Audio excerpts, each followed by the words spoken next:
দিনহাটা পৌরসভার নতুন চেয়ারম্যান হলেন অপর্ণা দে নন্দী। মঙ্গলবার পৌরসভার বোর্ড মিটিংয়ে রাজ্য নেতৃত্বের নির্দেশে নতুন চেয়ারম্যান হিসেবে নাম ঘোষণা হয় অপর্ণা দে নন্দীর। দীর্ঘ কয়েক দশক পর এই প্রথম দিনহাটা পৌরসভা পেল মহিলা চেয়ারম্যান দিনহাটা পৌরসভা। এদিন সেখানে পৌরসভার কাউন্সিলরদের নিয়ে বৈঠকে সর্বসম্মতিক্রমে নতুন চেয়ারম্যান ঠিক করা হয়। এদিন মূলত দিনহাটা পৌরসভায় বিল্ডিং প্ল্যান জালিয়াতি কাণ্ড সামনে আসতেই যিনি চেয়ারম্যান ছিলেন গৌরীশঙ্কর মাহেশ্বরী, তিনি চেয়ারম্যান পদ থেকে পদত্যাগ করার কারণেই দিনহাটা পৌরসভার নতুন চেয়ারম্যান নির্বাচিত হলো। এদিন চেয়ারম্যান নির্বাচিত হওয়ার পর বেলা 12টা নাগাদ শপথ গ্রহণ পর্ব অনুষ্ঠিত হয়। নতুন চেয়ারম্যান অপর্ণা দে নন্দী বলেন, স্বচ্ছ দুর্নীতিমুক্ত পৌরসভা গঠন করে তোলাই আমার লক্ষ্য। সকলের সাথে আলোচনা করি সবকিছু করা হবে। উত্তরবঙ্গ উন্নয়ন মন্ত্রী উদয়ন গুহ বলেন, পৌরসভার জাল রসিদ কাণ্ড নিয়ে একটি সমস্যা হয়। চেয়ারম্যান গৌরীশঙ্কর পদত্যাগ করে। এই অবস্থায় রাজ্য নেতৃত্বের নির্দেশ অনুযায়ী পরবর্তী চেয়ারম্যান দিলেও ঘোষণা হয় চেয়ারম্যান অপর্ণা দে নন্দী।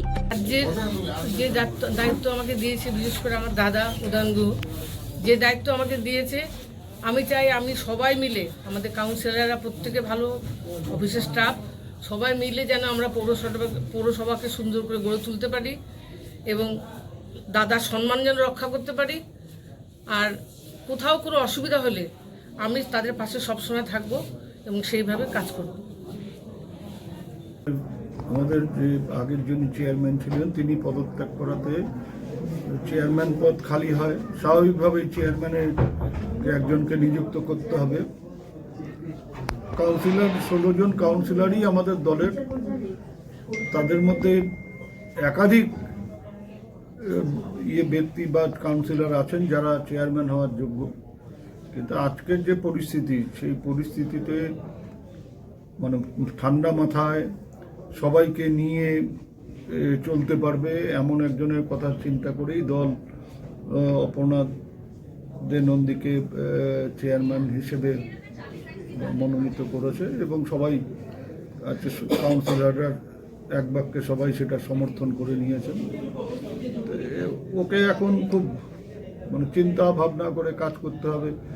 এতদিনকার একটা পৌরসভা, 73 সালে সেই পৌরসভার সৃষ্টি, তারপর থেকে একটা সমস্যাই প্রথম তৈরি হয়েছে, সমস্যার মুখোমুখি পৌরসভা হয়েছে। সেই সমস্যার থেকে ক্লিন চিট নিয়ে পৌরসভাকে বেরিয়ে আসতে হবে। যে দুই একজন ব্যক্তির দোষে যাতে পুরো পৌরসভার গায়ে কালি না লাগে, সেই দিকে নতুন চেয়ারপারসনকে লক্ষ্য রাখতে হবে। এবং আমি ওকে একটাই অনুরোধ করব যে সবাইকে নিয়ে আলোচনা করে সিদ্ধান্ত গ্রহণ করা। পৌরসভার সবাই যেন এটা মনে করে যে আমার সমান গুরুত্ব আছে। আর ও যদি কোনো সময় মনে করে যে আমার কোনো সাজেশনের দরকার আছে, আমি ওর পাশে আছি।